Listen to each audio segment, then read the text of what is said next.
Hello everyone, this is a presentation for the Digital World Analysis course coordinated by Professor Mihai Burlacu. We are Vărăticianu Glovan Elena Victoria and Rene Ioana, and we are both second-year digital media students at Faculty of Sociology and Communication in Transylvania University of Brașov. In this analysis, we will deconstruct the game's narrative structure, its visual and audio immersion strategies, and the ethical dilemmas that force the player to become responsible for the fate of this world. The narrative discourse in Detroit is unique because it is experienced through three distinct points of view. First, there is Connor, the investigator working with the police, who sees the world through a lens of cold logic and mission objectives.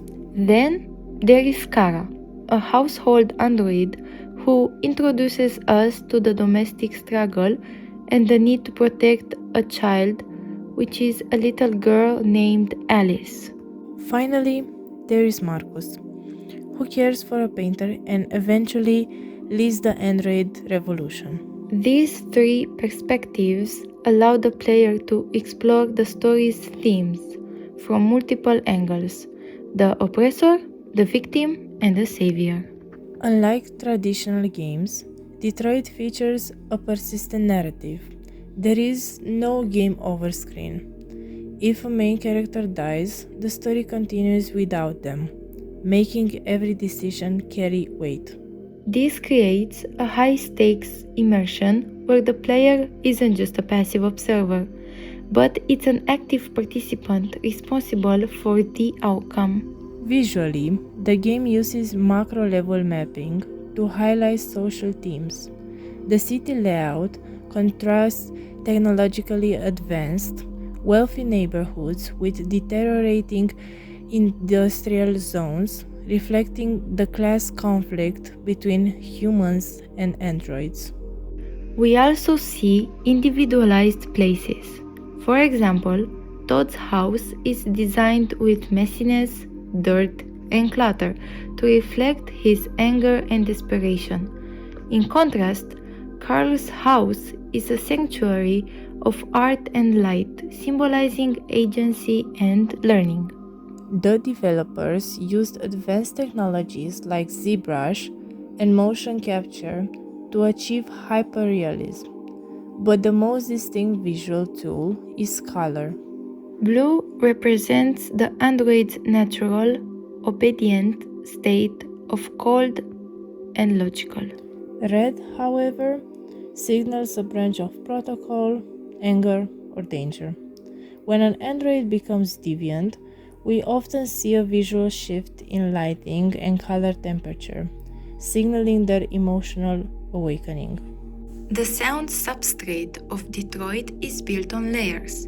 Quantic Dream actually hired 3 different composers to give each protagonist a unique sonic identity. Connor's music is electronic and cold, matching his robotic nature.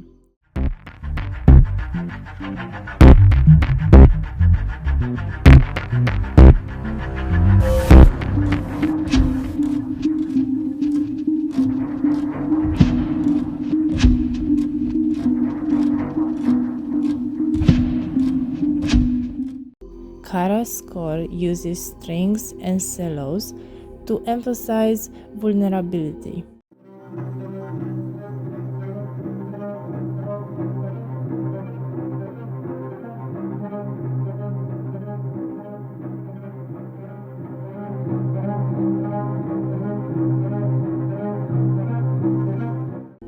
Marcus's theme is grand and orchestral to mirror his revolution.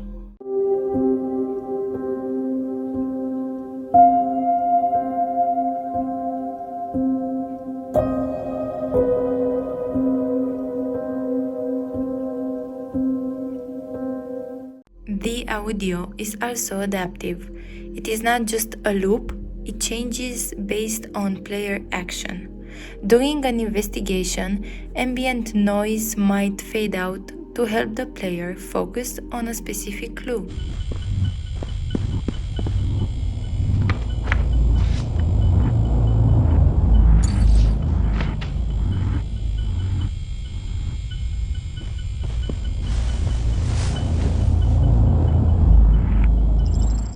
Conversely, during high-stress scenes, the music layers intensify dynamically to match the player's anxiety. I came here to negotiate, isn't that what you want? I need to hear what he has to say. What if they kill you? The game uses specific subsystems to bridge the gap between machine and human. The Mind Palace, or scan mode, allows us to see the world as an android, analyzing data and reconstructing crimes. A fascinating element is how the game visualizes free will. When an android disobeys an order, they must physically break a red wall of code. The player has to button mash to smash this barrier, turning an abstract mental struggle into a physical gameplay challenge. Proxemics, the use of space, also drives the narrative. Intimate distance is used for high threat or high emotion moments, while social distance is used when navigating the public world. These distances trigger programmed events. If you don't get close enough during a chase, the narrative branch changes instantly. At its core, Detroit Become Human is an ethical test. It asks the question, what makes a human worthy of rights? The game suggests personhood isn't about biology, but about empathy and moral autonomy. The struggle of the androids mirrors real-world civil rights issues, dealing with class struggle, discrimination, and slavery. Even though it is a single-player game, it has created a massive digital culture. The fandom expands the story through theories and discussions, creating a common experience outside the game itself. To conclude, Detroit Become Human achieves total immersion by combining photorealistic visuals, adaptive audio, and a branching narrative that respects the player's intelligence. By making us responsible for every choice, the game stops being just a simulation of the future and becomes a reflection of our own humanity. Thank you. Now select your profile.